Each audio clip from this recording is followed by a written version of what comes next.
જય માતાજી મિત્રો, કેમ છો બધા? મજામાં? આપણે પણ મજામાં જ છીએ. અને ફાઇનલી આપણી બીજી ચેનલ જે છે રામ માંડરિયા બ્લોગ, જેમાં પ્રોબ્લેમ પડી ગઈ હતી ને એ પ્રોબ્લેમ થઈ ગઈ છે સોલ્વ. કેમ કે ઘણા ટાઈમથી આપણે મહેનત કરતા હતા પણ ટાઈમ જડતો નહોતો. માતાજીની દયા ને ગાયોની દયાથી આપણી ચેનલ પાછી આવી ગઈ છે. એમાં પ્રોબ્લેમ પડી ગયો તો સસ્પેન્ડ થઈ ગઈ હતી. એક જ પ્રોબ્લેમ હતો, કેમ કે શોર્ટ વિડીયો નાખતા એમાં કોપી પેસ્ટનો વિડીયો આવી ગયો છે, તો એમાં પ્રોબ્લેમ પડી ગઈ હતી. તો એના હિસાબે આપણે પછી વાંધો પડી ગયો હતો. તો માતાજીની ગાયોની કૃપાથી આપણે આવી ગઈ છે પાછી. હવે ડેલી વિડીયો શરૂ થઈ જાય એમાં, કેમ કે બે ચેનલ છે, ધ્યાન દેવાતી નથી પાછી. કેમ કે એકમાં માનમાં ટાઈમ પહોંચી હતા, બેમાં વિડીયો આવશે પણ એક દિવસ મૂકીને આવશે. કેમ કે બે ચેનલમાં આપણે ચાલુ જ રાખશું. તો બેમાં સપોર્ટ કરજો. એ રામ મિની બ્લોગ છે એમાં પણ તમે સપોર્ટ કરતા રહેજો, કેમ કે એમાં પણ આપણે સારું ગ્રોથ કરવાની છે ચેનલને. કેમ કે 0થી શરૂઆત કરેલી છે આપણે, તો એની પણ ધીરે ધીરે શરૂઆત કરી દઈ. જો કે થઈ તો ગઈ છે આપણી. નથી જો વરસાદ પછી લઈ આવ્યા બેહુન ચક્કર મારા, એનું કારણ છે ઘરે નથી રહેતી, ભાગી જાય. સાંજે બે તો માન જઈ હતી.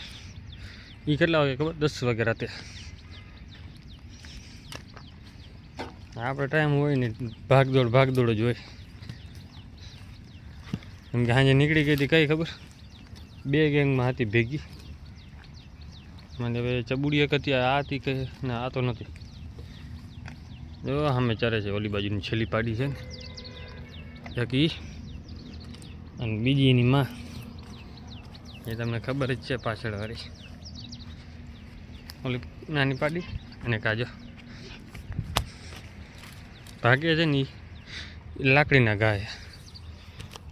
કેમ કે ઓમ વાંધો ન હોય, ઢગલો પડ્યો ડૂચાનો ખાય બગાડે એ કાંઈ વાંધો ના આવે, પણ જાય બીજાના ખેતરમાં ને રાતે એટલે પછી મગજ જાય, એટલે પછી સર્વિસ કરવાની એવી, તો બીજી ફેરે જવાનું નામ ન લે. ને ગોરી આપણી ભાગી છે ઊંધી આજે, કે હું બધી આ બાજુ જાય છે ના આપણી હાલતી થાય. ઘરે હાલ. એને છે ને વ્યાવાની પીડમાં હોય ને એવું લાગે છે, કેમ કે ભાગદોડ જ કરે, ઊંધી ભાગવાનું કરે જેમ બને ને એમ.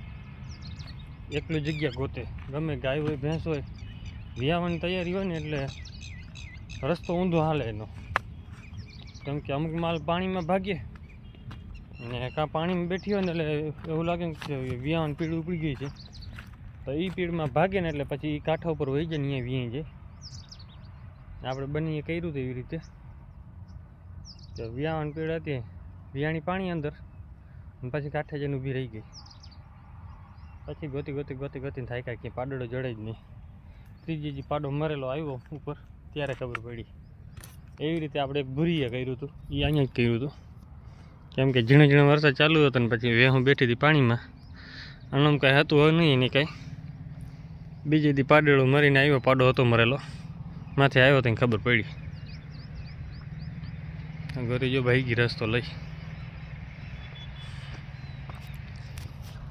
બાકી ખુશી એક થઈ ગયા, આપણી ચેનલ પાછી આવી ગઈ. કેમ કે ટાઈમ જડતો નહોતો વિડીયો બનાવવાનો. એકારે બે ચેનલમાં ભાઈ સેમ ટુ સેમ વિડીયો થઈ જતા હતા, એના હિસાબે ને ભાઈ બંધ કરી નાખ્યા હતા. ટાઈમ જડા ને મેં એવી રીતે નાખવાનું, એક વિડીયો આમાં નાખવાનો, એક ઓમાં નાખવાનો. એવી રીતે આપણે હવે ચાલુ રાખશું. કેમ કે હવે તમારો પૂરો સપોર્ટ કરવાનો છે. જેટલા સબસ્ક્રાઈબ કરે છે એ પાછા અડધા અનસબસ્ક્રાઈબ કરતા જાય છે, તો બધા સબસ્ક્રાઈબ કરીને રાખજો. કેમ કે હવે આપણે ડેલી બ્લોગ આવી જાય ચાલુ રહે. તો આપણે જે ભેહું બધી રખડે છે ને એ નદીમાં મા દીકરીની જોડી બે ભેગી જ જઈ હોય, અને બાકીને ઓલી બાજુ ચરે છે. હમણાં શું છે બધી ભાગદોડ બહુ કરતી હતી, પણ થોડીક સર્વિસ થઈ ને એટલે વાંધો ન આવ્યો.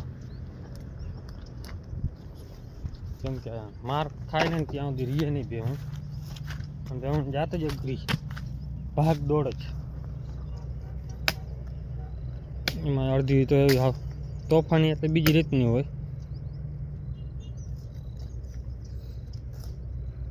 કેમ કે બધાને સર્વિસ સારી તો 2-3 છે જ. કેમ કે એક આખો વહેલો એવો છે દાજેલો, એ બધાને લઈને જાય. એમાં જે આપણે જો ઓલી બધી રોજડી એની પાડી 2 પાડીઓ છે, બે એવી. એની માં જાય તો એની માહે વાહે જવાનું ફરજિયાત.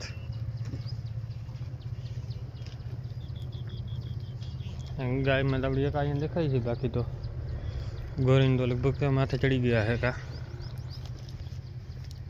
આગળ હાલતી થઈ ગઈ છે. કેમ કે ભાગદોડ કરવું તો એનું કામ છે, અને આ કાંઠા પર રખડે એને મજા છે. ખડ ભારી થઈ પડ્યું કેમ કે હમણાં આવતું નથી ને, એટલે પછી થોડાક દીમાં એમ ખડ વધી ગયું. ને કાપ હોય એટલે મને ધોડકો તો થવાની જ છે, એટલે પાડાને જો જલસા પડી ગયા. હવે ચોમાસે કેવો ભાવ હેરાન કરે ખબર પડે પછી. કેમ કે અત્યારે તો હેરાન નથી કરતો, પણ ચોમાસે શું છે કે આપણે આ બાજુ ગમે ભેહું વાળા દેખાય એટલે ભાગવાનું કરશે થોડું. એવું લાગશે દોરી ભેગી રાખશું બધા. અને અહીંયા આપણી ગાબડી નીકળી છે ઘડેલી, કેમ કે આ ઉપર ઉતરી ગઈ. તો અત્યારે જો બધી ભેહું હાલી નીકળી જાય આપણી. બધી ભેહોને ગાય નદીમાં ઉતારી હતી. ગોરી આપણી છે ને જો ધીરે કરી નીકળી ગઈ છે, એને એમ કે જોતો નથી. ગોરી જો ખબર પડી ગઈ, એ માથે ઘૂંઘરા ખાઈને જાવે, પણ જવાનું ફાઇનલ. અને જાય શું કરવા, કેમ કે અહીંયા છે ને એક ભાઈ મજૂરી લે છે, અહીંયા રોટલા નાખે છે. રોટલા નાખે ને એટલે એક ફેર દીધા ને એટલે બીજી ફેર ગોરી જવાની છે દોડી. તો અહીંયા દોડીને પહોંચી જાય છે, એનું કારણ આ જ છે મેં, કેમ કે રોટલાની હેવાણી થઈ ગઈ છે, અહીંયા ખાવા હાટું ભાગી જાય. હવે જો ગોરીએ પટ્ટો પકડીને દીધો, ભાગી નીકળી ઓલી બાજુ. સામે બની ગઈ બધી ફેન્સિંગ. જો કાલે વરસાદ આવ્યો હતો ને ગારો ગારો કરી નાખ્યો બધે, કેમ કે પાણી અહીંયા ધૂળ કાઢી લીધી ને એટલે પણ રેવલ થઈ ગઈ છે જગ્યા. આ બાજુ ધૂળ બધી કાઢી નાખી દીધી છે. ક્યાં આ બાજુ રસ્તા બનાવ્યા છે પાછા. અહીંયા જમીન નીકળી છે બીજાની, તો એ ભાઈએ કરાવી દીધી તરત જ ફેન્સિંગ, કેમ કે જમીન હકની છે, આરામના ભેગા કરવાવાળા છે. તો લાકડા નાખ્યા છે એટલે પછી ખીચ ચડી ગઈ એટલે તાત્કાલિક કરી નાખ્યો. ને આપણે જવું છે એ બાજુ જોવા, કેમ કે હેડા પર ચરી એવું છે કે નહીં કાંઈ હોય તો ચક્કર મારી આવી. આપણે વિચાર છે કાલે જાઉં એ બાજુ પટે, કેમ કે એ બાજુનો ઓલા ભાગમાં છે ને ચારવાનું બાકી હતું ભેહુંને. ખડ પડ્યું તો સારું.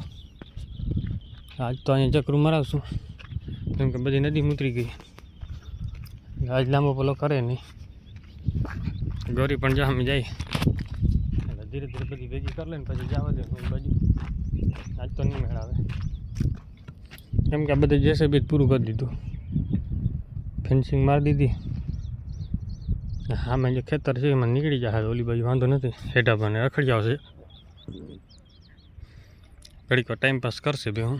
જેને આપણે બધા આવી ગયા ભેહુંમાં આપણી, કેમ કે બધી ભેહું આવી ગઈ ને કરીને ક્યાંક ખાવું ભાવતું નથી. અને આને બધીને જવું છે આ બાજુ, અને આ બાજુ લઈ જાય વાંધો કાંઈ નથી. વાંધો એક પડે છે કે પાણી ભર્યું છે.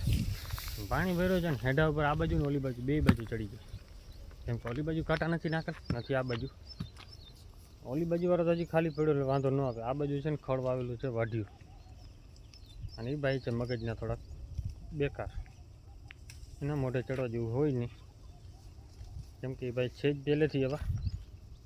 અને એમાં પાછો વાંધો એ પડે જાય કે ફળ થઈ ગઈ છે બહુ. આમાં તમને કૃષ્ણ અને ગોરી દેખાય. ગોરી શું આપણી રતન દેખાઈ ગઈ, કેમ કે ખડમાં ક્યાંય જડે એમ છે નહીં. અને પાછળ રહી જાય ને એ ભાઈને ધ્યાન પડશે એટલે એ ગાયબ કરી દે. કાંઈ ઘા ખડેલા ને ગમે હોય, ગાય હોય કે ભેંસ હોય ને ઘા પકડવી હોય ને તો બહાર ન લાગે, ઉપરા ઉપર સીધું વેચી જ નાખે. એટલે આપણે અહીંયા સુધી છેલ્લો પટ્ટો હોય. હવે કૃષ્ણ હવે માથે ચડી છે, બાકી ખડમાં હાવ દેખાય નહીં. રતન તો હજી નથી દેખાતી. ઘરે ગોરીને એકને ભાવતું નથી, આને બધીને જવું છે ઊંધું. કાલના જો પાણી ભરાઈ ગયા છે વધારે, ઓલી બાજુ નીકળવાનો રસ્તો પણ થઈ ગયો છે બંધ. વાર પછી ઓલી છે ને જે આપણી રોજડીની દીકરી છે એટલે એને તો પછી ફરજિયાત આપવી પડે, કેમ કે માં એવી હરાડી તો દીકરી તો હોય જ ને. કેમ કે એની માનું દૂધ પીધેલું છે એ પછી વહેલો તો સીધો સુધરે નહીં. પછી હટ આ બધીને પાછી વાર નાખી ગોરી નીકળી ગઈ છે. અરે ગાય હાંકવી પડશે કેમ કે ગોરી પછી જાય પટો પકડીને ક્યાંય નીકળશે. નદીમાં ગાડી નાખી ઓલીને હાંકવા જવું પડે. પાડાને તમને હાંકલ નાખશું આવતું રહે ગાય ભાગી આવશે. એમાં બીક બહુ લાગે આપણે કેમ કે જનાવરમાં જળસો બહુ પડ્યા રહીએ. આ તો આવા અગોચર જ છે. હાવ જોઈ લ્યો એ અગોચરમાં ક્યાંય નીકળી પડી હોય. ઈ ગોરી નીકળી ગઈ છે. હવે એની હાંકવી જવા જોઈએ કેમ કે આગળ છે ને ઘઉંનો ઢગલો પડ્યો છે. જો કે આગળ ક્યાંક તૂટેલો હોય ને હમણાં ધરો કરી લે. ગાય ગા પહોંચી ગયા માથે ટર્નમાં આવી ગયો. આપણે પહોંચવા નહીં દઈએ ને કેમ કે પાણકામાં દોડાય નહીં પાછી માથે આ ઢાળ તો જાય. જો કીધું ને વર્ત આવું જ ભાવે એને. વર્ત નીચે તો અડર હવે નમણ નાખી ગઈ છે. અડર હજી ફિટ નથી થયું. ફિટ થાય ને એટલે વ્યાઈ જાય. 2 દી લાગે હજી કેમ કે 12-13 દિવસ તો લઈ જ જાય. ગયા વર્ષે 10 દિવસ લીધા હતા. આ વર્ષ કેટલા લઈએ મને લાગે 17-18 દિવસ લઈ જાય કેમ કે આપણે ઓલી પહેલી ફેરા વ્યાણી હતી ત્યાં 18 દિવસ લઈ ગઈ હતી. બાકી તો કેવું હે વિડીયો કોમેન્ટ કરી નાખજો. જય માતાજી, જય શ્રી રામ બધાને.